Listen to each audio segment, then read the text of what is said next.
This week on Mitch and Ed's Excellent Adventure, we're taking a look at the film career of Harrison Ford.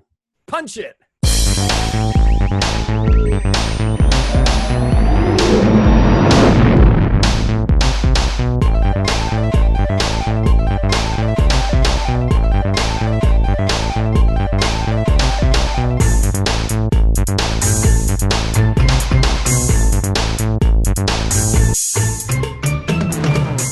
Hi, this is Ed Dollister.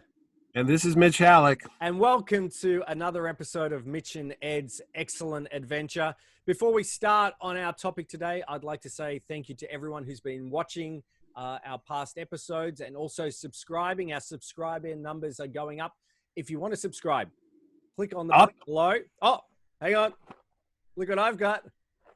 Have we hit the magic numbers yet so we can open these old boxes of cereal? Not yet, but almost. So remember, 100 subscribers. Actually, this is turned from a solid lump to, I don't know what's happening in there. But, and 1,000 subscribers, you get a 30-year-old box of cereal. So either the 10-year-old box of cereal or, 12 years old. 12 years, yeah. 12 or 30. Yeah. It all depends on you. That's right. But thank you for those who have been watching and especially the comments as well. We really appreciate all those. It's fantastic. We're talking about our favorite and many people's favorite actors of all time. The one, the only, Harrison Ford. Who? You know, that guy, Harry. The guy who's been in that space movie. Oh, the guy from Hanover Street. That's right. That's right. And the Frisco Kid. That guy. Yeah, so, I know Harrison Ford. And the reason is there do we need a reason to talk about Harrison Ford? Not really, but. Well, since the restraining order's been lifted, I don't think there's a problem. So that's right.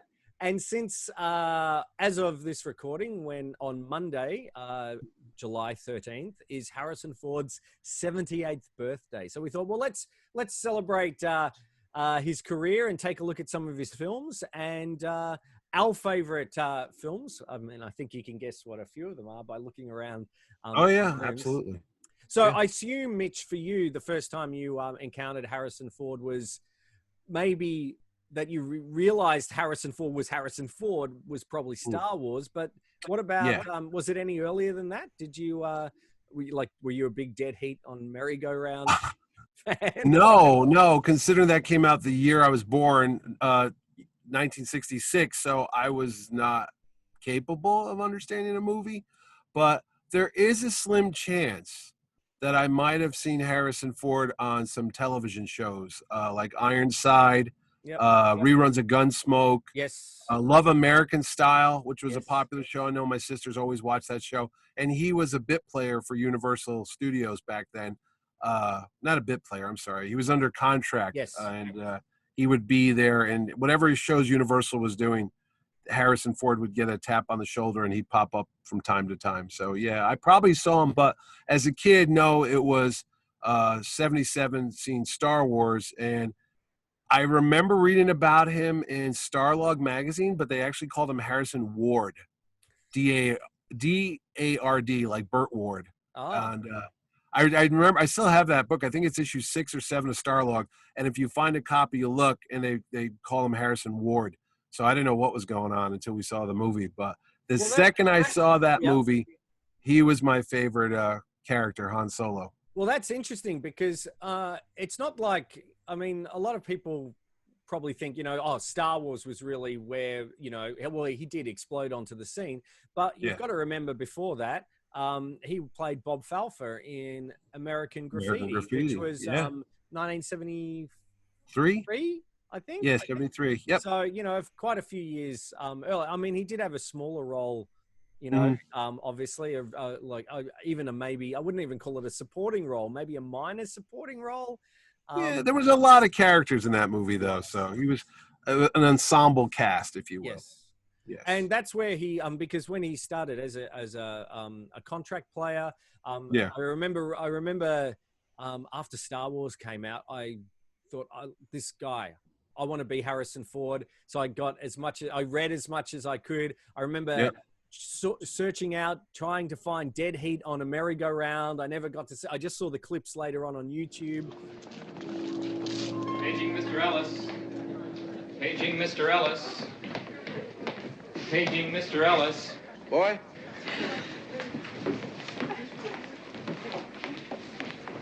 Bob Ellis? Robert Ellis, room 72. Oh, no, sir. Charles Ellis.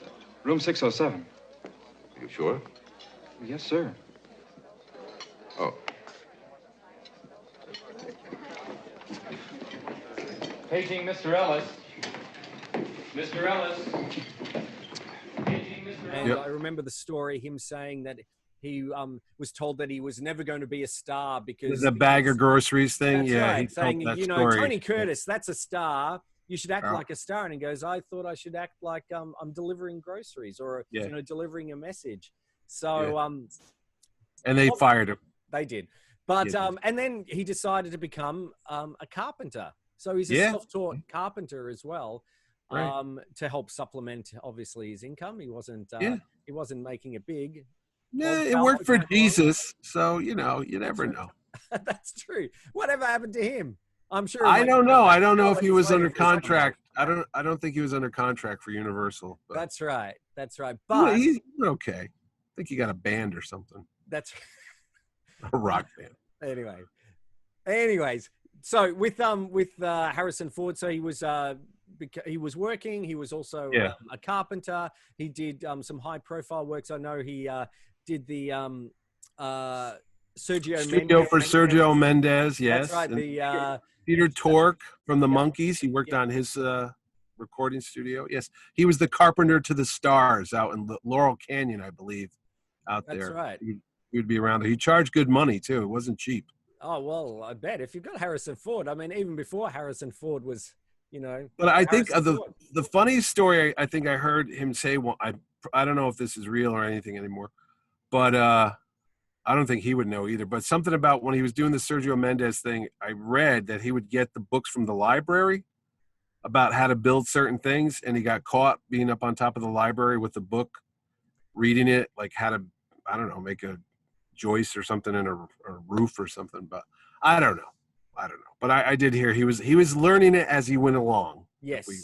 To quote one of his famous characters, he was making it up as he went. But he did a lot of stuff too. He had a lot of like everybody. He had a lot of I don't want to call them goofball jobs, but he worked in like a Sears and Roebuck or like a department store selling paintings. Like they had like a home decor section. Yes. I think he talked about selling that. I know he worked as a cook, a cook or something, and he had a man of many talents. He had a lot of different jobs, like we all do when we're younger. Yeah. Because he had a wife and 2 kids, and he was trying to put food on the table and all that stuff. That's so right. you know, The table which he probably built.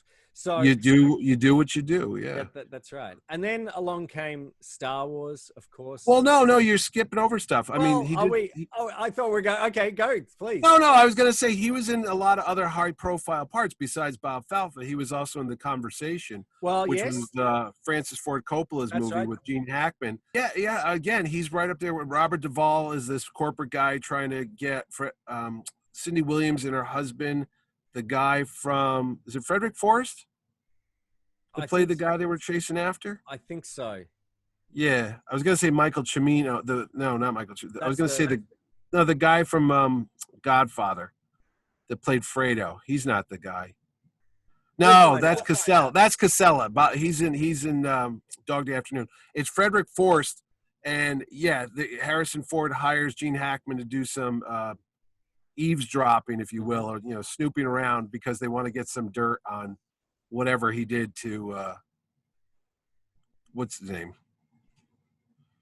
He played Robert Duvall. They want to that guy.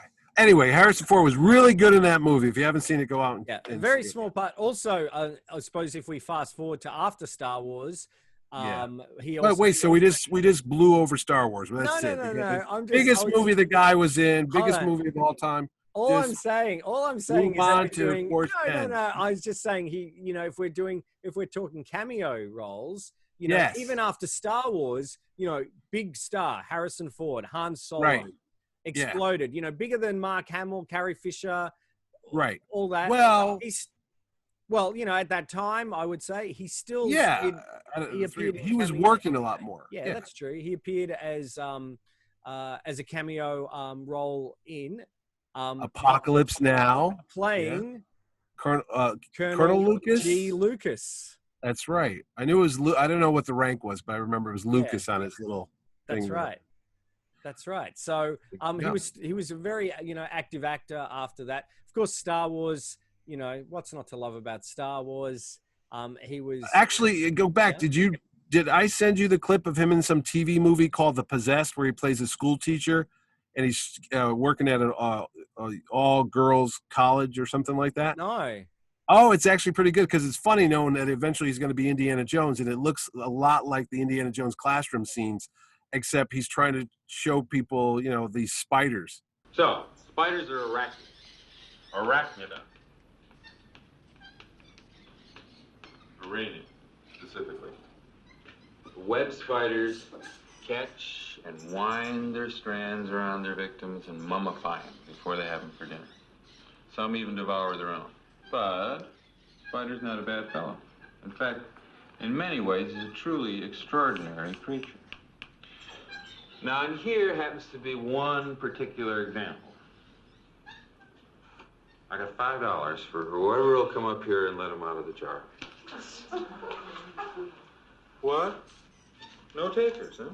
And he's like, oh, look at these arachnids and how scary they are and all that. And the girls are freaking out. And he's having an affair with one of the young students. And then he comes to an evil ending because she's possessed, hence the title. And she sets him afire or something, like Firestarter. Oh, yes. With Drew Barrymore. Yeah. I'll have to look. I haven't seen. You did see the clips. You don't have to watch the whole movie because it's a really bad movie. But they have like Harrison Ford's little bit. And it's kind of fun to watch him because it's a lot of the stuff he does as Indiana Jones is in that movie. You can see the beginnings. The beginnings of Indy, his other, I suppose, iconic role there. So, well, what's funny? No, wait. I know we do this. We step over, and forgive us out there because Ed and I are both going at 33 record speed, and we're going real fast. Long play records on a 78 speed, but no one knows what that means unless they're old. 8-track. Let's talk about 8-tracks. It's like when you listen to a podcast and you put it on 2.5, and everybody talks like this. Yeah. So anyway, what I was going to say is he was not the first choice for Han Solo, and there's a whole story behind that. There was Christopher Walken, and they interviewed so many different actors, and then it worked with Carrie Fisher. Mark Hamill was one group, and the other group I think was Terry Nunn. It might have been William Catt and Kurt Russell, maybe. There was just a lot of different combinations of the actors, and they liked what Harrison Ford could do. Yep. And he ended up becoming Han Solo. Plus, he had done a lot of the readings. Like you said, he was working at George Lucas's place, and he got asked to do line reading for the part of Han Solo. Or he would just test with the other actors, and he'd been doing it for so long that it's like he knew the stuff like the back of his hand. So they said, hey, that guy is there. But Lucas was very hesitant about reusing the same actors because he didn't want to become like Scorsese or Coppola using Pacino or De Niro. He didn't want to. He wanted fresh faces, but Ford was the best one of the lot. So that kind of set him up. And I think it also helped that his role in American Graffiti was quite, minor as well. He had that big cowboy hat. Probably people didn't even connect the two dots sometimes when they see American Graffiti. Star Wars blew up, and then often you see actors go from strength to strength, but Harrison Ford sort of chose some interesting projects, I suppose, not including the Star Wars Holiday Special, which he was contractually that's evil. You wouldn't say that. To do. But there was in 1979 there was quite a few. Well, we had Force 10 from Navarone, which is one of my favorites. Robert Shaw, that's on my list. Right. We had Heroes with Henry Winkler and Sally Field. That's right. And there was the Frisco Kid with Gene Wilder, which is another one of my. That's a really good role for him. Yeah, he's very funny in that one. Yeah, he doesn't get a chance to be comedic enough. He's very funny. He has a lot of facial gestures. He works very well when it comes to comedy and stuff. Even in Indiana Jones and the Star Wars picture, sometimes he'll give the look and his eyes will open up, or he'll do a shock Then face. we'll do it real quiet, like I remember. Yeah. All those little instances. I think were. Or even when he sees the snakes, when he gets that like grimace, when the snakes, the cobra's looking at him in the face, and he gets his eyes when he does one of these. So he's a very comedic actor, and not a lot of people. He got to give him credit. flex his comedy chops a little bit later in the 80s and I suppose in the 90s and beyond as we get to those. But so they're like Heroes and Frisco Kid, Force 10 from Navarone weren't hits. No. Hanover Street. Not a chance. No. So I remember, was it the headline for the review for Hanover Street or for Force 10 where he goes, Han Solo goes to war. I remember that and going, oh, that sounds cool. And I remember, I think a headline said Hanover Street dead end. So, it wasn't looked upon fondly. It was with Christopher Plummer and I believe, Leslie Ann Warren or Down? Down. Leslie Ann Down, yeah. And we do a lot of research for this show. It's all up here, people. It's all based on our knowledge, if you haven't figured it out. So that's why these things are really, really slow. But no, it was interesting. But then, of course, he came back in 1980, and we already did a show on that, The Empire Strikes Back, 40 years ago this year, where Han Solo really emerged as one of the big favorites out of the whole, franchise there. And plus, we didn't know what happened to him. He got, turned into a block of carbonite, that was the end of it. And everyone panicked, and we didn't know what was going to happen to him. But I think then we weren't used to it at that stage of a movie. No, I remember that sort of movie going. I was furious. I was like, "What the hell? I spent this money and time, and I want to see an ending of a movie, and I don't know what this cliffhanger nonsense is." That's right. And then, of course, he came back a year later, and I told you before when we did our Raiders of the Lost Ark anniversary show, I didn't even know that was him. Mm-hmm. And my friend who went to school with me said, "Hey, that's Han Solo." I go, "It is? He's got a different haircut and everything." And facial hair. It's funny. It's funny how that could. I didn't recognize him. I think that's just it just shows what a good actor and versatile actor he is. That's right. Yeah. And I feel like Harrison Ford doesn't get enough credit for his acting ability. We're going to talk about that after we go through some of the movies. Let's just go through the catalog, and then we'll talk about that, because I've had some interesting conversations about that as I tap my pencil. I know. I'm getting mad. It's a little sign there. So after Raiders Lost Ark came in 1982, Blade Runner, which is again wasn't a hit. No. It's only through time has it become a cult. So I'll tell you classic. what. Yeah. It was a rated R movie, and I had to take my mom because I couldn't get a ticket because I was a kid. So my mom took me, and we saw the movie, and you're always like embarrassed whenever there's any type of sexual scenes, and you get your parent next to you. But when the film ended, because I was kind of like, it's okay, it's interesting. It was very visually stunning to look at, but the story was kind of flat, Mm-hmm. And I remember my mom saying, they're going to be talking about this movie 20, 30, 40 years from now. I said, why do you say that? She goes, because it's on a different level. The storytelling's not the same as what we come to expect. Mm-hmm. And she just said, it's not Star Wars. It's not Raiders. It's not action-packed. It's a different story. And I was like, I didn't like it, Mom. And she's like, well, you watch. This is going to be around forever. And she was right. I don't know how Mom Hollywood there, my mom Joan, knows these things, but she knew that they did. And Blade Runner was a classic. I mean, might have been because of the visual storytelling, but so many people were influenced by that movie. Oh, yes. And I know Harrison Ford didn't like it when he was making the movie, because I remember they were on the set. There was a documentary at the time they were making the movie. They showed the making of Pennies from Heaven with Steve Martin. And then they showed the making of Blade Runner.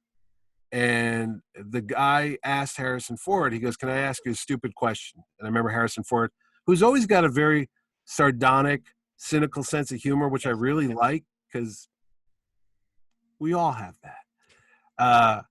Guy goes, can I ask you a silly question? He goes, yeah, I'll give you a silly answer. He's like, do you mind being a space toy at a 5 and dime store or a Kresge's? He's like, no, I don't mind it at all. I don't take it personally, because they were trying to give him jabs back then. Yeah. Kind of almost like what Sylvester Stallone had to go through, because you become this actor in this really, really successful, financially successful, critically fan base, Star Wars, Raiders. Mhm. So now they're taking their shots at you. Yep. They're like, well, it's not you they're coming to see. They're coming to see the spectacle. They're coming to see Star Wars. They're coming to see Raider. It's not Harrison Ford. So don't think for a minute it's all you. It's the toys. It's the Chewbacca's. It's the robots and stuff, which has got to be a kind of insult to the actor that does that. Because look, we've seen a lot of crappy movies, Ice Pirates, Battle Beyond the Stars. There were some good actors in there, but they just don't. Yeah, it doesn't work. They have special effects. They have capable directors or whatever, but the story's not there. So you can't just always chalk it up to, oh, it's just a circus act. It's just a lot of lights and flashing things that are, making the audience look at the pretty pictures or something, Yes. It's the actors. And I think that's reason why Raiders is better than a King Solomon's Mines or a High Road to China. Mm-hmm. Star Wars is better than those other movies I mentioned to you, because they're really good actors. Yep. Yep. I mean, we're not doing a Mark Hamill retrospect, but there's very few actors that could go out there and do their entire scenes with a rubber puppet. Yeah. I mean, I do it every week with you, but God knows. My secret. Hang on, I'll pull up.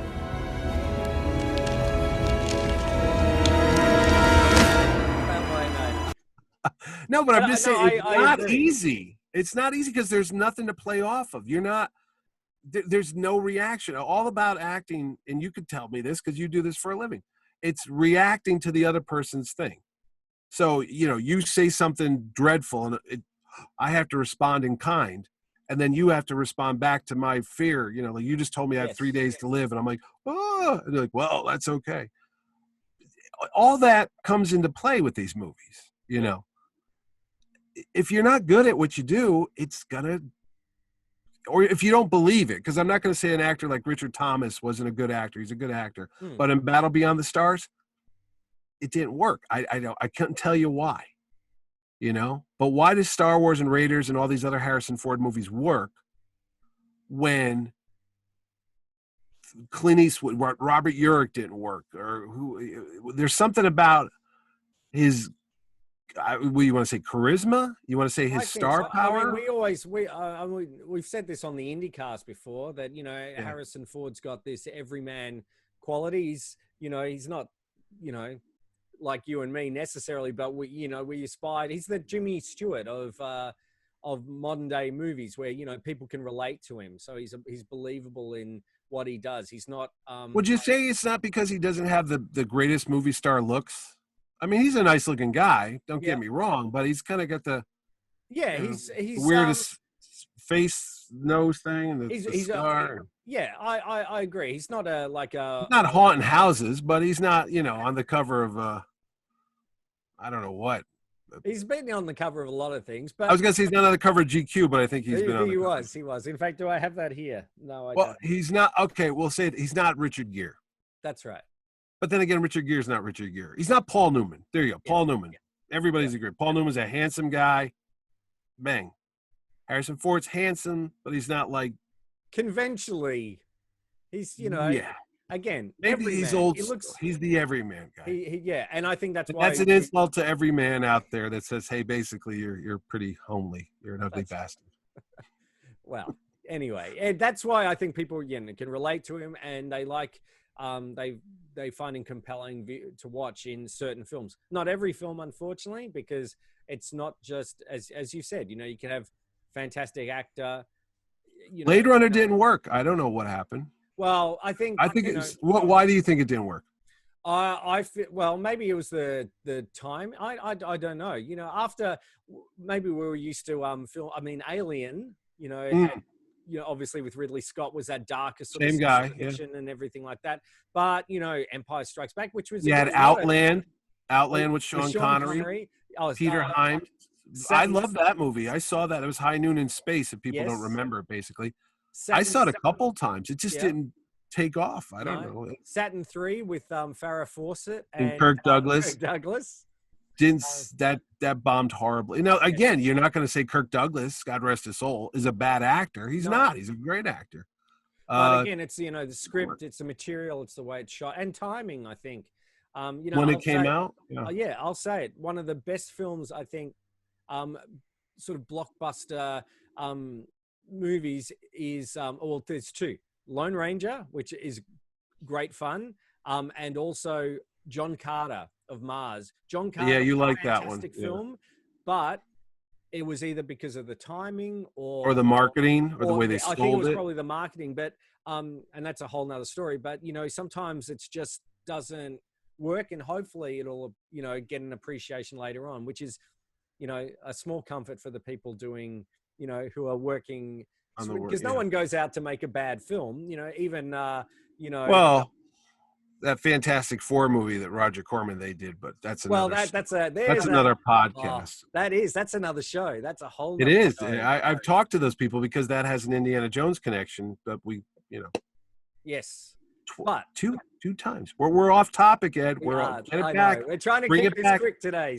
So he comes back to Return of the Jedi, Yeah. and that's his last appearance as Han Solo. Some people say he said he wanted Han Solo to die. Everyone knows that story, but yeah.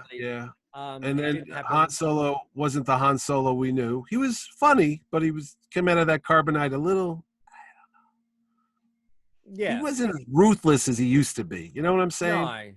No. But then again, that whole movie has other problems going on too. But again, it's a fun movie, but it's not one of the best Star Wars movies. No. Well, again, we'll talk about that probably if we're still doing this in 2023. We'll do the 40th anniversary. That's right. But then he comes back into Temple of Doom. And again, the good thing with Temple of Doom, again, showing Harrison Ford is just not doing a cookie cutter sort of, sequel. No. It's quite different. It's a prequel. Okay. It's darker. It's quite a lot darker, actually. But yeah, interesting. Yeah, they made PG-13 because of that movie. That's right. Did they come up with a new rating in Australia too? I think we had it. I've got my Australian one sheet of Temple of Doom, which has got that unique art. I'll put a picture up of it. I think it's PG. I don't know if we had PG-13. I think it was just PG. Well, the movie, I remember we had NRC up to that point. Not recommend. I always laughed that Star Wars was NRC, not recommended for children. So I think. Well, how old are we talking about? Like 3? Well, yeah, I think it's like maybe 5 and under or something like that. Oh. Anyway, but after Temple of Doom, which was a huge success, 1985. This is Witness. Which is where he got an Academy Award nomination for the role. That's right. Of John Hook. I remember seeing that many times. It was quite a. I did too. Ed's got like merchandise. See, I didn't think they merchandise that. I didn't think you got a John Book action figure. You wind him up and he goes to the barn. With his barn playset. I was gonna say he goes to a barn raising or something there. No, all I've got is I was gonna say after with Witness came out, there was you in America had TV Guide or have TV. Yeah, we Guide. did. We had and still do have TV Week, and TV Week used to bring out posters. So this was the TV Week poster. This was the hang on, I'll see it. There we go. Oh, look at that. Yeah. Bonus pin-up. And then we've got on the other side. Oh, look at that. Yeah. That's cool. Yeah. I never saw that before. Maybe that's because Peter Weir was a local boy, eh? Well, that's true. He's an Aussie.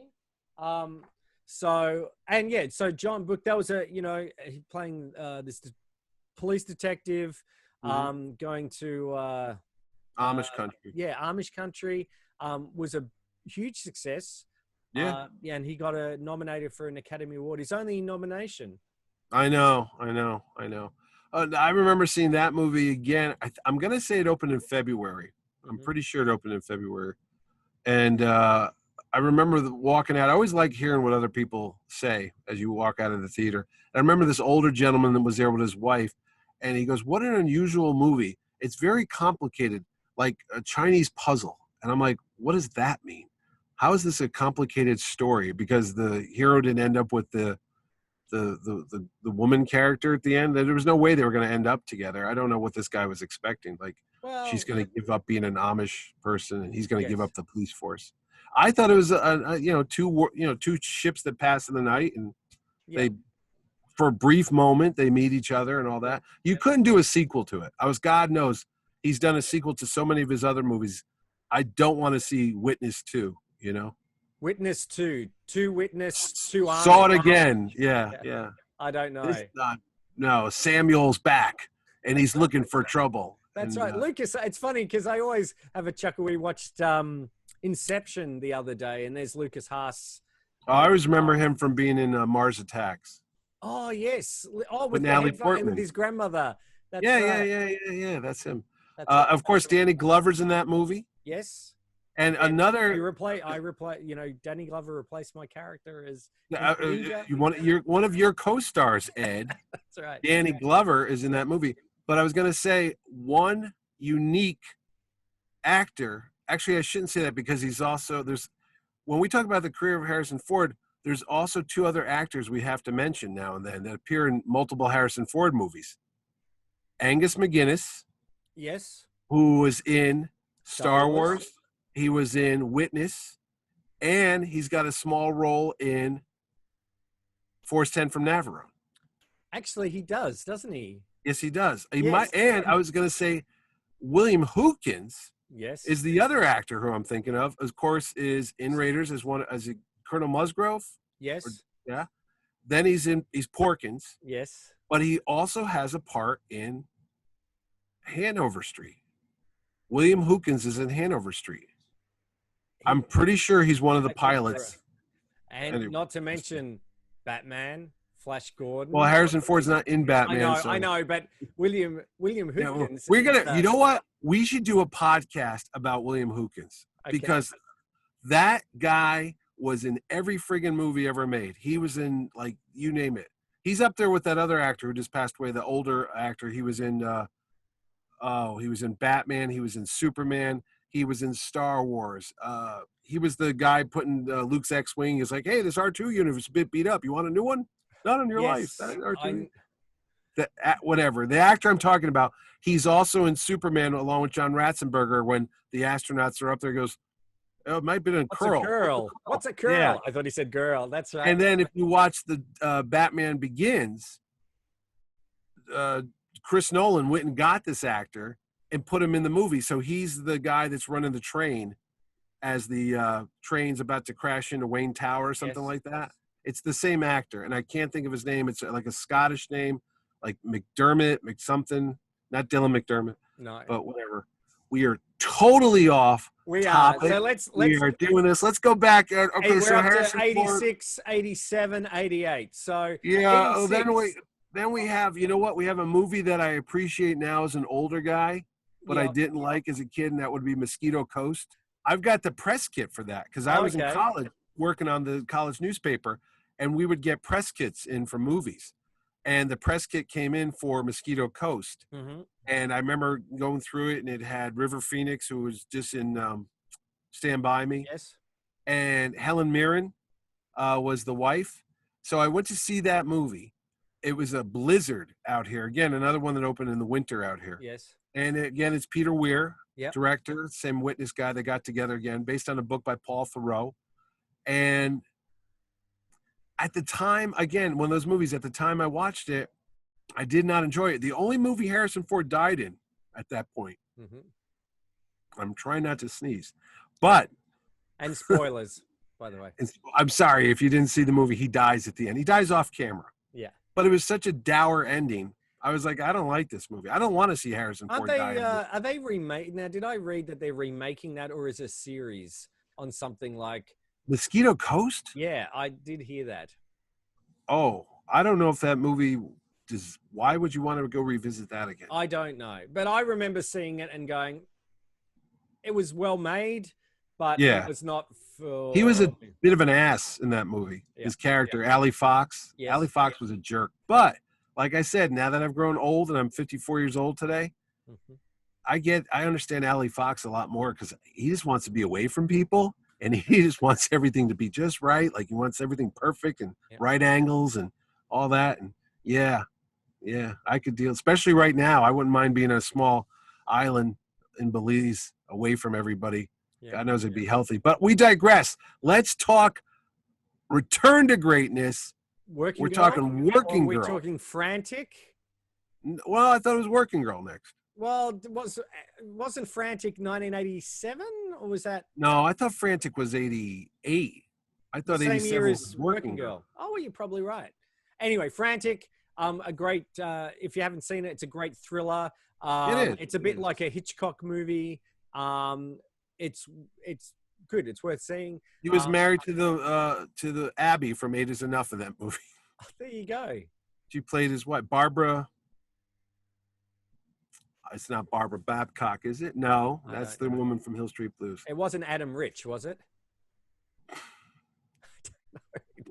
Dick Van Patten? Wasn't Dick Van Patten either, no. That's a shame. Anyway, That would have been it. No wonder he's frantic. It's directed by Roman Polanski. and it's over in Europe. Harrison Anyway. Ford's naked in that movie for people that want to see that. That's right. But then came along. Wait. What was the young lady that was in that movie? She was like a big deal at the time. She was dating Roman Polanski.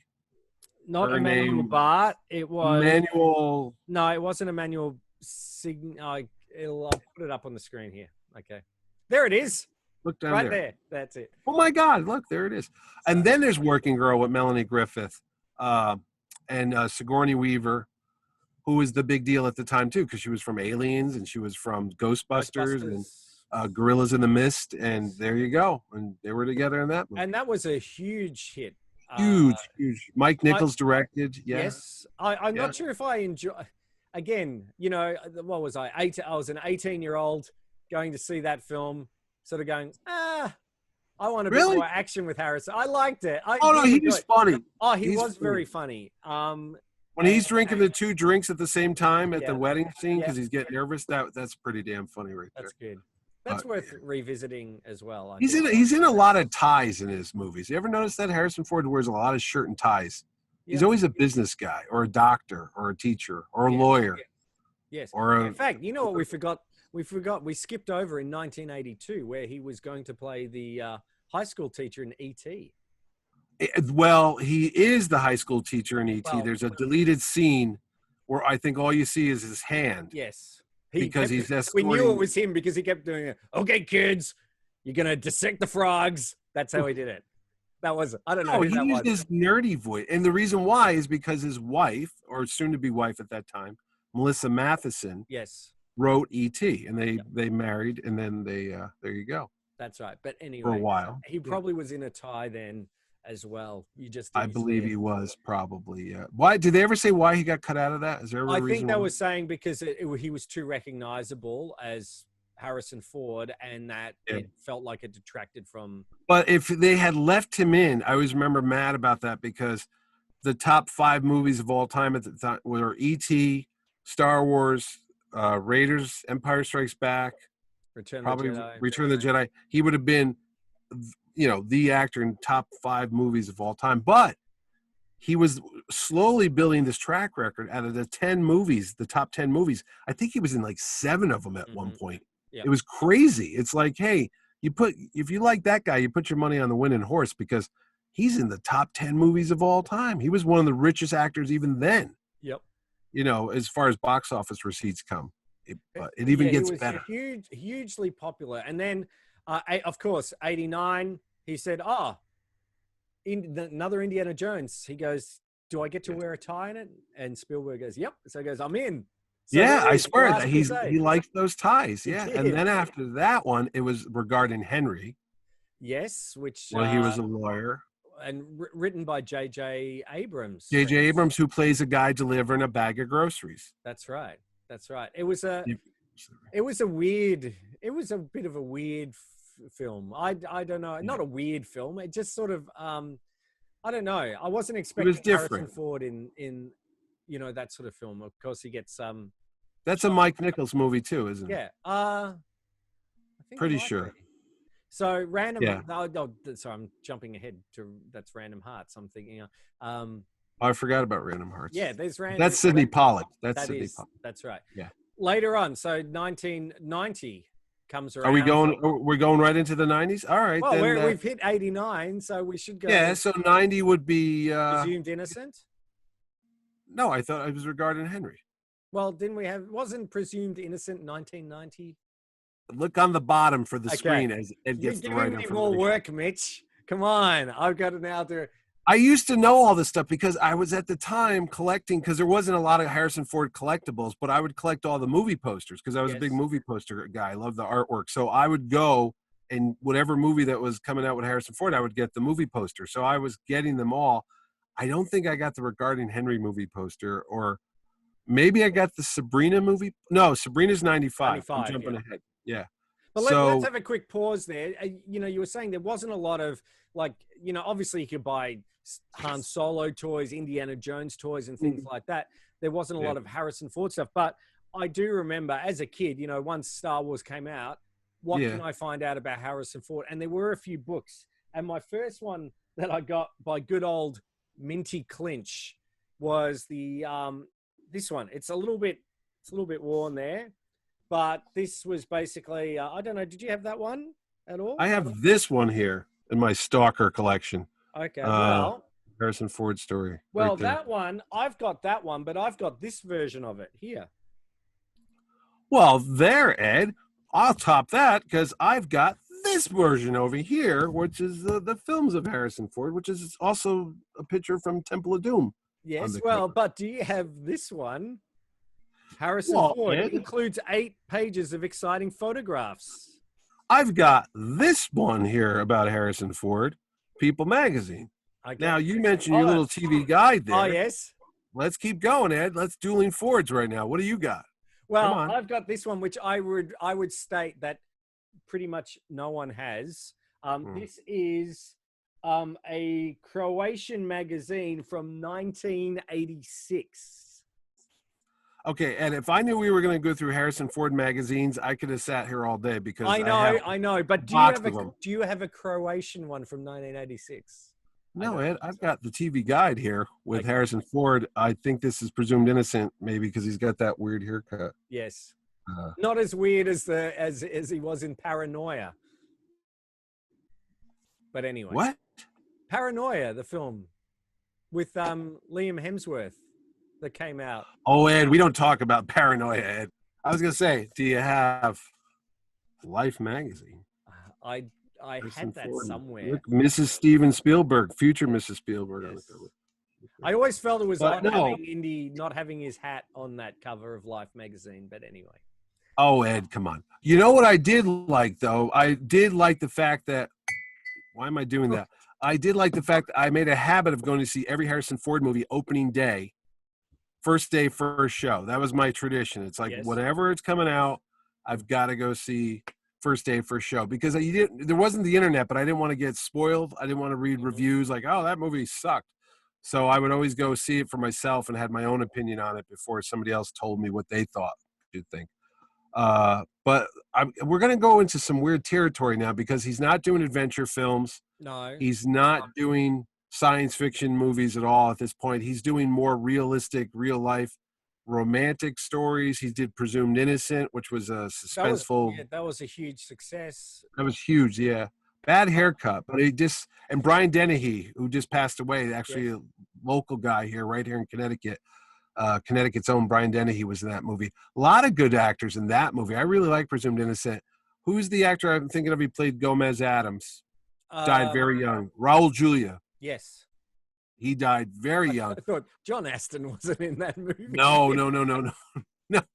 No. But he was a good player in that movie.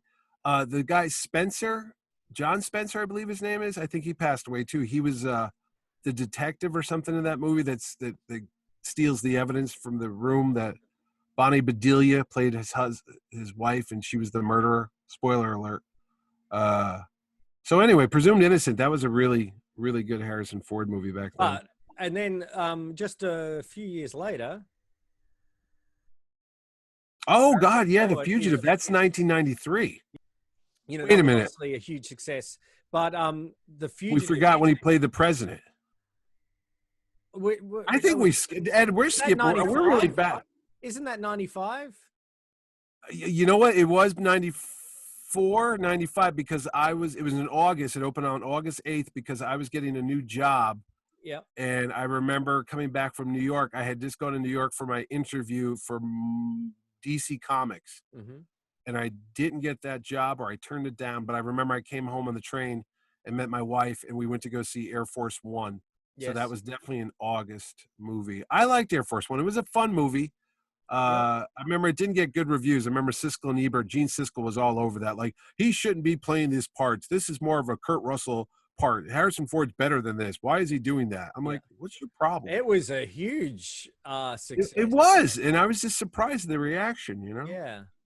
I was going to say, I think we skipped over the whole Clear and Present Danger and gosh. Patriot games. That's where we're missing, because Baldwin was Jack Ryan, and then he was out. Yes. And then Patriot Games, and I'm going to say Patriot Games was 92 or 91.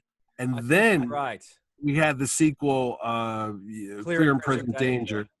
And then we had Sabrina in the middle. Sabrina was 95 because I pointed this out the other day. They filmed a scene in that movie in Martha's Vineyard where I got engaged, because I remember being on the payphone, which is behind Julia Ormond and Harrison Ford. They're on a street corner talking about he purchased a halfway house. And the phone booth behind them is the phone booth I used to call my parents to say that we had just gotten engaged. So whenever Sabrina's on, I stop. I go, look, right there. That's where we got engaged. I thought you were going to say I proposed to Sharon at that telephone booth, because that's no. I got engaged on a merry-go-round, not dead heat, but on a merry-go-round in Martha's Vineyard, and the country's oldest operating merry-go-round. I gave my wife an engagement ring, and then that night we had dinner with Matt Dillon. Matt Dillon? Yeah. Really? Yeah. Was he in the restaurant at the time? He was at the table next to us, and we were go. having our celebration dinner, and she had her ring, and he was very drunk and inebriated. He's like, "What's going on? What are you celebrating?" So we just go, "Oh, you got to get out. Come on, get a round of drinks." Just got engaged, so it was cool. That's good. So I also met Walter Cronkite that weekend too. Wow. And we were staying down the street from Mike Nichols and his wife Diane Sawyer. It's all full circle, Ed. It is. So Restraining order. So where are we now? Fugitive was huge with Tommy Lee Jones. But we've yet to hit a Harrison Ford bomb. Okay. I mean, he's been hitting him out of the park. I mean, even Regard and Henry might not have been a blockbuster, but it was, it was decent. Yeah. But there's yet to be a stumble. There's yet to be a fall, because we've had The Fugitive. We've had those Jack Ryan movies. We had the Air Force One movie. Yes. We had Presumed Innocent. These, none of these are terrible. No one's really saying, okay. You're not. This is where. All I'm going to say is, a little bit later on, I was like you. I would go to every Harrison Ford film I could. Unfortunately, fast forward into the 2000s. You can't fast forward. You had 6 days and 7 nights. You got all those. No, I haven't got to it yet. I'm just saying that streak for me was broken in the 2000s. However, I was still seeing films like 6 Days and 7 Nights, which I quite enjoyed. It was, I did a bit of a screwball romantic comedy. The Devil's Own with Brad Pitt, and that was 97, I think. That was okay. 98, 97. Around then. There was. It's okay. I mean, I don't think it was a big hit though. It was not a big hit. I remember going. So he's starting to hit a bit of a slump. In 2000, Robert Zemeckis brought along What Lies Beneath, where Harrison Ford was. You forgot Hollywood Homicide, Ed. Was that 90? Was that 99? That was just. I don't know when it was, but it was a bad movie. It was bad. He was riding a bike down the street. Josh Hartnett. Yeah. It wasn't. It was bad, Ed. I don't think it was that. I thought it was okay. It was. Again, no one could fault Harrison Ford. He was his charming self, but the story did not service him well. That's right. That's right. So that I do remember being a box office disappointment. What Lies Beneath was a great movie. Yes. Co-written by Clark Gregg from Agents of S.H.I.E.L.D. There you go. Who we've had on the IndieCast. Clark Gregg was also in a bit part in Clear and Present Danger. And was also. Along with Sam Jackson. Who was also in the Young Indiana Jones Chronicles. playing In Thomas Edison's assistant. assistant. Yeah, that's right. Yes. So It's the Clark Gregg Show, ladies and gentlemen. Welcome. Hi, I'm Greg Clark, and this is the Clark Gregg Show. So we've got what we've got after that is that was a big hit. What Lies Beneath, and then mixed bag of cats. What? We hit a bit of A mixed bag, and I just thought, Yeah, what would be in a that's bag that would be a mess? A bunch of cats. we sort of have a bit of a bad run of films for Harrison Ford.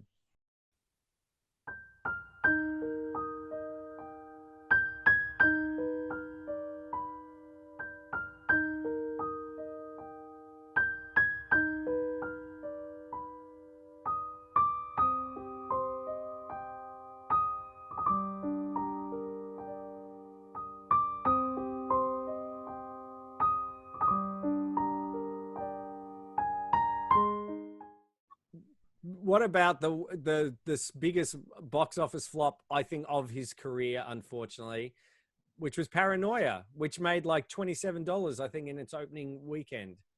You know what? That's because he had his shaved head. That's the only Harrison Ford movie I never saw in the theaters. Get out of here. What? Really? I didn't even bother. Wow. Gary Oldman, Yes. Thor's little brother, Yes. and Harrison Ford with a shaved head. I eventually saw it on cable TV. I was like, I'm not going to see that. And it was not my fault. It only played It's for not my about a fault. week. It's not my Yeah. fault. It only played for about a week. Yeah. It didn't open long. It was just, and it's not a good movie. I don't even think I sat through the whole thing. Yeah. Sorry, Harrison Ford. I don't think he's home listening to this. I don't think he cares what the hell we think. So anyway, between you and I, Mr. that Ford, movie, if you are watching this, we'd love to have you on. We've both met you. I'm blinking. Yes, I'm blinking. SOS.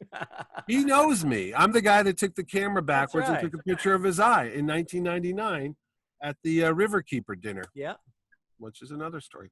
Anyway, have we caught up to his return to greatness yet? Well, of course, there was, Ender's Game, which wasn't the hit that it had hoped. I forgot about Ender's Game. About Again, supporting role. He's not the star of that movie. Morning Glory, which was quite a fun film. Patrick Wilson and Rachel McAdams. Yeah, I quite enjoyed that. That was again supporting role. He's funny in that. I don't think he's the star. I think she is, but go ahead. Blade Runner 2049.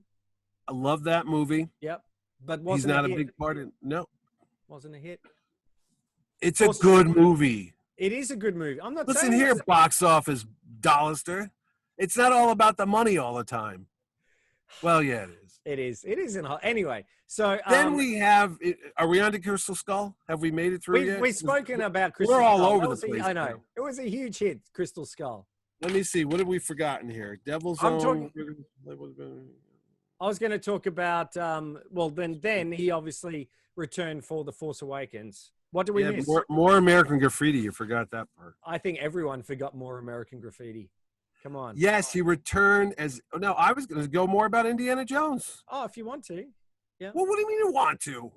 That was a great return. They filmed it right here. He's right here. He's listening. He's listening. 13 years ago, they filmed it right down the street here in my town of Connecticut at New Haven. I got to see him. I got to see Spielberg, Lucas. I walked on the set. I got in trouble with the Paramount executives. We started the indie cast because of Harrison Ford. The only reason why you and I are even talking to each other is because of that guy right there with the hat. And that's true. I don't know why you have that realistic death mask of him there. Is that a real mold of his face? Just what I do with this is just between him and me. So no, it's a mask. It's an official Harrison Ford mask from Lucasfilm from back in. Wait, they made that? Yeah, 1994. Lucasfilm made that. Well, it says. Let's have a look. I'm sure it says Lucasfilm on here. Anybody watching this? No. Copyright Lucasfilm. All rights reserved. I had no idea what the hell that is. That is very scary. That's like that Michael Myers movie where the Halloween pictures where he wears the William Shatner mask. Yeah. Well, I've got that one of mask. you. I've got one of you just off camera here. Do you want me to get it? I was going to say next time they do a movie about a serial killer, that they could wear that mask. That's right. So are we up to Force Awakens? Because I believe so. there were some movies in between there. So Force Awakens, Harrison Ford comes back. Yeah. Huge film. And they- $1 million. And they added- kill him. And they kill him. Spoilers, but yes, they did. They did. But not I- really, because he does come back. In your Oh, spoiler alert! Ruined that movie, Ed. But no, they. In your he died. favorite movie, he comes back in The Rise of Skywalker, which is pretty Yeah, cool.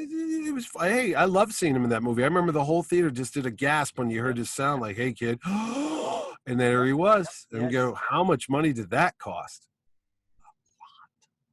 It was worth it, though. It's always worth it. Oh, it's not about the money, is it? Come on, man. Oh, I'm sorry. When we're talking about Star Wars, I think the reason why he was there is because his friend and everyone's favorite princess, Miss Carrie Fisher, had passed away. Yes. I believe, I don't know, I don't have any proof of this, but I wish that they would verify it. I believe that scene was supposed to be between Carrie Fisher as Princess Leia and her son, Yes. Kylo Ren, because she was trying to last ditch attempt to get the good that was left in him and Yes. turn him to the good side. But unfortunately, she passed away, so they called Harrison Ford to do it. That's the only reason why I think he's in that movie. Yep. That's my theory. Prove me wrong, Ed. So, I'm not. I think that could be. That seems plausible. but then you forgot, Ed, Secret Lives of Pets Part 2. I didn't see Secret Lives of Pets Part 2. So I did, Ed. He's the voice of a dog named Duke. Yep. I like dogs. Everybody knows I like dogs. I had 2 dogs. My dog Indiana, and Harley now. Yep. Chocolate Lab. Like dogs. Harrison Ford kind of looks like a dog now and then, but that's another story. He has dog-like qualities. His jowls. In between these movies, Yeah. he's flying airplanes, helicopters, and Yeah. crash landing on golf courses and all that Yes. stuff there. He's And had some then- scares. And then his last film. Are we up to? Wait. What? There's nothing. Wait, there's Force Awakens. Yeah. There's nothing in between there. That maybe it's the dog movie. I think it was Secret Life. Oh, he had cameos in Expendables 3. Oh, Expendables 3. before. Yeah. There was Anchorman 2, where it was just shot Anchorman 2. Yeah, he was funny in that thing. That was a just freaking movie. shot on green screen, sort of thing. It was like a one-day sort of thing. He just but picked up the check. Yeah, and then I guess we are up to now, right? yep, and his most recent film, Call of the Wild, which I haven't seen yet. Unfortunately, just as it was in cinemas just as we were going into lockdown. It was the last movie I saw before the quarantine. Yep. My wife and I saw it. First day, first show. I was back to my old fighting form good. because I said we're going to see that. It was like a date movie, Yes. and we went to see it. And I think a week or 2 later, they closed all the theaters. Not because of this movie. It's because of the COVID-19. Yes, Was yes. it? But I've already got it on home video because I got it for a birthday present. Oh, good. And it's a good movie. It's based like on a good family movie. It is. It's a good family movie. A couple scenes there they definitely filmed on a soundstage, which are a little distracting. And the guy that plays the dog, because it's a CGI dog, is like a Circus du Soleil, got a acrobat guy with ping pong balls all over him. It is what it is. Yeah. And that's it. And then I think, as we all know, being on the IndieCast for almost 13 years, he was due to start filming the 5th and final Indiana Jones movie. Well, that's right now. If you look at IMDb, that's all he's got on his slate next is Untitled Indiana Jones project for 2022. If COVID-19 did not happen, I believe he would have done this. And I don't know what his plans are. I think he might have retired. I think he might have just done what Sean Connery did. Granted, Sean Connery did it on League of Extraordinary Gentlemen, which is not a great movie. I thought it was okay. It's pretty fun. It. I know. So did I. But it wasn't. Yeah. I wouldn't go out on that if I was Sean Connery. No. I would have done maybe one more big role, even a voiceover. Yes. But no, I honestly think Indiana Jones 5 would have been Harrison Ford by choice, not because Hollywood doesn't want him. I think that would have been his last movie, and I think it would have been a fitting end to his characters because he's killed off Han Solo. Rick Deckard came back in Blade Runner 2049. Indiana Jones wrapped that story up. I don't think he wants to wrap up John Book. Maybe John Book calls, I can't see because I have the cataracts. But, I think he's closed the book on that character. So maybe he could do Frisco. Well, Gene Wilder's going now. So yeah. Yeah. Maybe Well, see, the Frisco adult. He could do that. That could be it. I don't know. but okay, so we've spanned the whole career in Harrison Ford. It took a lot long. I think it took as long as his career went. Gosh, yeah, We that's missed a right. couple movies here and there. Favorite movies, real quick, because that's what we were supposed to do. I I thought know. I would say, the look, homework assignment was to do our favorite movies, not a well, retrospective. as a teacher, I can change the outcome. I can change what the Okay. assessment is. Obviously, Star Wars and the Indiana Jones Yes. movies are up there. My top Harrison Ford movies. Yep. Yes. For me, and this is just because I love that time period when he was just out of Star Wars. Force 10 from Navarone. He's not a leading role; it's more of an ensemble Supporting, role, yeah. but he's fantastic in that. I love The Fugitive. That's a great cracker of an action movie as well. The first Patriot games I thought is really good. Mhm. I don't mind the second one, but I feel like the first film just captured something of that old Harrison Ford I really like. And I love The Conversation. He's not really, it's not really a Harrison Ford movie, but it's a great movie overall. And The Frisco Kid, if it's available. I've got it on DVD. I don't know if it's probably in America available on some streaming. I think I had it somewhere. It's a really fun, a two-hander really, with Gene Wilder and who's a comic genius. Harrison Ford what? holds his own. He's a comic genius. No, what the hell's a two-hander? Well, you have two people in it. It's like a play with two people, two-hander. Why did they call him? Why did you say two hands though? A What is that? two-hander. Yeah. There's two people. So why did you say there's two? It's just chock. What do a block their hands other have to do? people. Wait. What is this colloquialism? What does that mean? What's a one-hander? That's just one person in it. So why don't you just say one person? A solo movie. No, that's with What does their hands have to do with it? That's a whole different Star Wars movie. Don't worry, we're not talking about that anymore. It's all fine. We'll do our colloquialisms between what's the difference between Australia and America. That'll be a 12-part series coming up. When we I don't know run what out you're of talking other about. Okay. So yeah, that's your what top were yours? five. They were mine. What were yours? Mine were Raiders because I had homework. Yeah, mine's up here. Yeah. Raiders, Star Wars, Witness, Blade Runner, Mosquito Coast. Hang on. And I actually forgot all about The Fugitive, but I don't even have The Fugitive on my list. I forgot about Homework. I forgot about the Air Force One thing too. Yeah. Then I had my mediocre ones. No, Yeah. not mediocre, but the next level down was Force 10 from Navarone, Clear and Present Danger. Yep. Call of the Wild, Sabrina. Mm, Yeah. And then my bottom ones, yes. the worst ones that you reminded me, I forgot a couple of them. I had Hollywood Homicide, Firewall, The Devil's Own, and the worst Harrison Ford movie. Yeah. Hanover Street. Yeah. I've got that. Actually, I've got that I forgot to bring it out, but I've got a DVD 2-pack of Force 10 from Navarone and Hanover Street. I got a double pack. They came out with them too. It was Frantic and Presumed Innocent, I think. Maybe, yeah. It was a weird thing. It was like 2 for $5. It was a double pack. I'm like, it's a two-hander. So there you go. Anyway, so we did. So before we wrap it up, do we want to do any Harrison Ford merchandise? Not that we have any. No. Oh, okay. No. Yep. We didn't. I want you to talk about this because here's the deal. My friend Matt Herring doesn't like Harrison Ford. My wife, after 27 years of marriage, she's upstairs. Harrison Ford's on TV. We're watching, I don't know, Last Crusade or something. Mm-hmm. And she says to me, and it's all quiet, and it might be the quarantine talking. It might be us just being along too long. She says, he's not a very good actor. Oh, Ed. Call the lawyer. Irreconcilable differences. Get the lawyers on the phone now. I'm like, just pull the stake from my heart. For God's sakes, woman. You see all this stuff here. You've met the guy with me. You were there when I took a picture of my eye.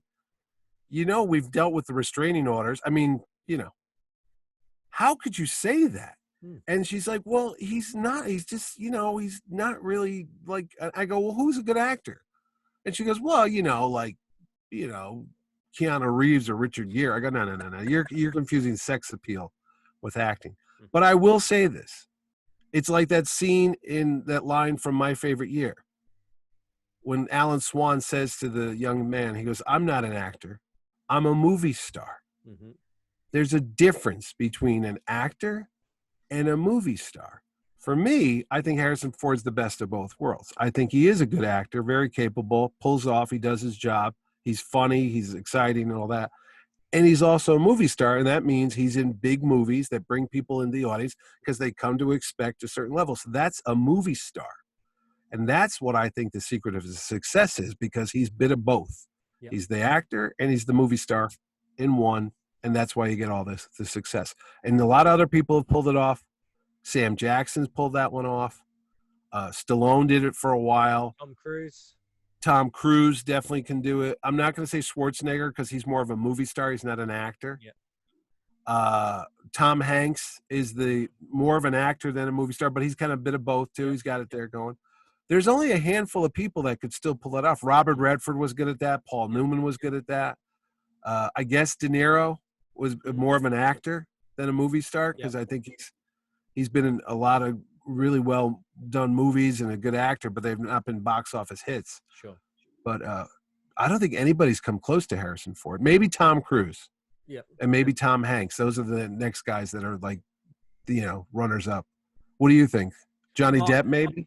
Well, he's had his box office hits, but he's also done some interesting, like smaller projects. So it's Well, do you think of him as an actor or as a movie star? And that means they get to a certain point where they really. Yeah, I think so. It's hard because when you sort of think movie stars also are the ones who embrace the publicity and things like that, and certainly Harrison Ford,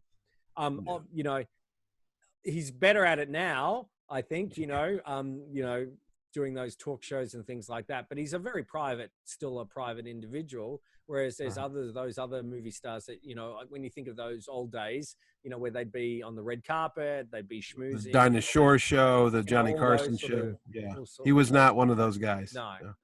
It was always fun. It was always fun to see him though. Yeah. When Harrison Ford would show up on a David Letterman show or whatever, it was always fun to watch because he was very rare on those programs. But when he was hysterical. Yes.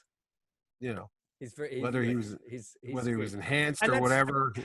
That's why we love Harrison Ford. I think he's got he's just got such a wide body of work, but with some, not many other actors, if any, have got those iconic roles as well. Right. And again, the thing that shows that he's a good actor, because it's not Harrison Ford in Star Wars, in Indiana Jones, Blade Runner. It's Han Solo. It's Indiana Jones. It's Rick Deckard. They're totally different characters. It's not like John Wayne. When John Wayne was in a movie, it was John Wayne. It was like, how you doing? Yeah. I'm in Rio Lobo. I'm in Rio Bravo. I'm in Rio. Blame it on Rio de Janeiro. How did I get here? It's the same movie. I'm going to be in the sands of Iwo Jima. Tomorrow I'm in whatever. Yeah, he became, no offense, William Shatner. It's this William Shatner now. It's not an actor anymore. It's William Shatner. Yes. They become a person like Robert De Niro is not an actor anymore. It's Robert De Niro. Yes. Yeah, Pacino too. He used to be a great actor. Now it's just he's become like an impersonator of himself. When you see him, you're like, it's the same guy. Yep. Keanu Reeves is very good. He could do both. He's a very good actor and he's the movie star guy. But again, very private guy, doesn't go into the limelight. And I think that's what helps, because when you see them too much, maybe you start to notice that they're not acting and that's them on screen. Like Robert Downey Jr. seems to almost be the same guy all the time, but he's very private, doesn't come out much. And I think he's holding back. You don't want to see him all the time. I see Tom Hanks like on a talk show every other week. And after a while I go, he's just Tom Hanks now. It's just like, he's become the generic portrayal, So I don't know if any of that makes sense. Then anyway, what do we know? That's all right. Did you ever? The only piece of interesting, it's not really Harrison Ford movie. I mean, it's the only thing I had. I don't know if you've seen these before. This is from This is. Do you have show bags? You know when you go to the fair or whatever, and like the county fair. I don't know what. I'm just pulling stuff out A of county fair. Yeah. And what do you they get? have- Like cotton candy, Harrison Ford. So they have. Well, they've got show bags. So there's this one from. Oh no, we don't have that here. From 1989, and what you do, you get this, and you got in here some Harrison Ford Indiana Jones blaster balls. You got some I don't know about that last thing there. splat balls. You balls. got a lot Sorry. of balls there, Ed. He does. Well, he's got you've got some Indiana Jones spider web with Spider. Wait, so you would go to the movie and they would hand that to you? No, you go to the fair, like What you got fair? a wall walker. You get a Indiana Jones You wouldn't get those. You'd have to buy those, wouldn't you? no, it comes in the bag. An Indiana Yeah, but Jones. why are they handing you? Why are they handing you this bag as you enter the fair? No, just hang on. And an Indiana Jones watch. There we go. What the hell? No, I've never seen anything Right, like so that. when you go to the show, like the Royal Melbourne Show or something like that here, they have Yeah. show bags. So they used to pay like $10, $12 and you'd get a show bag and they'd have different themes and things like that. They'd have lollies in one, they'd have that. Wait, well, they have a what now? Lollies, candy. Oh, right? okay, like lollipops. Yes. Yeah. Now, I've got to say, one year, That were this created was in New probably Haven. 1986. They Yeah. had Star Wars show bags for like $12, and in them was about 10 carded Star Wars figures from the last. Really? one. Yep. They Because they, gave were on, away Star they Wars were on- toys, yeah. So you pay $12 and you get 12. It was ridiculous. Anyway, but it was the end of the line, right? yeah, it was. So that's my little one there, and I'm just putting him here just so we can say. Get those ratings up. Don't forget to subscribe. Yeah. Subscribe. Well, I was gonna say real quick. Yeah. You ever see this? Now, we didn't get them in Australia, but I have seen them online. That's Yeah. cool. Well, there's a couple movies you can get. The Jaws, Superman, only the good ones, and Yep. there's no Harrison Ford. Why Revenge don't- of the Pink The Panther. Pink Panther. I knew you'd say that. So I bought this, and I said, geez, I only want one. Yep. I don't want the Revenge of the Pink Panther. I'm like, please let it be. And sure enough, it is one of my favorite Harrison Ford movies. There we go. It's the That Star is Wars. cool. Isn't that cool? It's a little tiny one sheet. That's Look at really that. cool. And there was that. So that was one of my old time memories. This came out in 1981. Okay. Why they didn't do Raiders, I don't know. They have Airplane on here for some Yeah. reason. Airplane. And then I was going to say, we've Flying talked high in before. Australia. We talked before about meeting Harrison Ford, and as a Yes. kid, I drew a great picture of Harrison Ford because he was my favorite guy, and I won an award for it in school. And my mom would write letters to everybody. She sent a copy of it off to Harrison Ford. I don't know how she got the address, but we got this letter in the mail, and it was in another envelope, but there's my name on it. Mitchell And Howard. then this is Harrison Ford Stationery. Yes. And it comes in there, and then there's a letter from his assistant, and Harrison likes the artwork very much. Thank you so much. He's attached a photo. He thinks you're very talented, yada, yada, yada. But they would send you, and I got a couple of these. You'd get the studio Yep. pre-signed, Harrison Ford. And then there's one from Indy, and then there's another one from Indy. Yep. So I never got to meet him until 1999 in New York. I mentioned before we were at a fundraiser for Robert Kennedy Jr., Riverkeeper.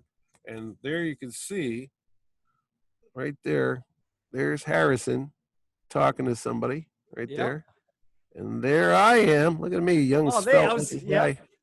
Look at that. Stalking him in the background. Stalking him there, and I've got in my hand, I've got a marker, Yeah. and I've got a Sharpie, and I go up to him, and voila, there it is, it the is. Harrison Ford beating up a Nazi, and I had that in my pocket, and he signed it, and that is my favorite Harrison Ford memorabilia, whatever you want to call it, trophy.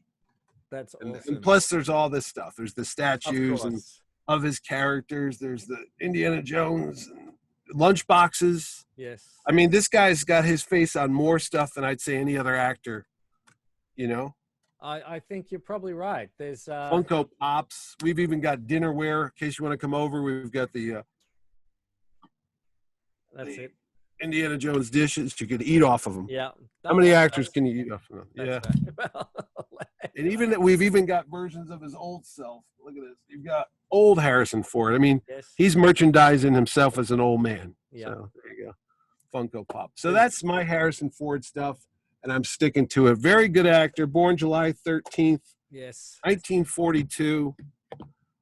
And that's it, really. And let's hope he's got many more years ahead of him, many more fantastic movies, appearances, and yeah, if what I would recommend on the 13th of July, his birthday, why not this weekend go watch a indie film? Go watch one of those Harrison Ford movies we spoke about. Maybe something you didn't know. You're always going to get some entertainment out of watching it, except maybe paranoia. Or go on YouTube and watch interviews with Harrison Ford because they're hysterical. That is absolutely right. I mean, you can get him doing some fun stuff, especially the Conan O'Brien ones. If you're going to watch him, Conan O'Brien, he's nuts on those shows. Right. That's right. So there you go. Look, and we got our shirts on. Yeah, we do. So That's it for this week's episode of Mitch and Ed's Excellent Adventure. Thank you again for watching. Don't forget to subscribe if you like the show. Tell your friends about it, which is great. Also, from me to you, Mitch, happy birthday. This is your birthday today. So I hope you have a fantastic day. And I appreciate you spending a little bit of time talking about Harrison Ford on this day. But it's great talking about Harrison Ford any day. Absolutely, yeah. And then his birthday's on Monday, and traditionally he comes over the house that no one knows about, and we get like an ice cream cake because he likes the little chocolate crunchies. Yeah. And we just sit there and we just watch Hanover Street, and we eat the ice cream cake and watch it melt. Yeah, if every only year. we recorded this a little bit later, we could have all had him on, but that's all right. Say hi for me. I will. Signing off. This is Ed Dollister.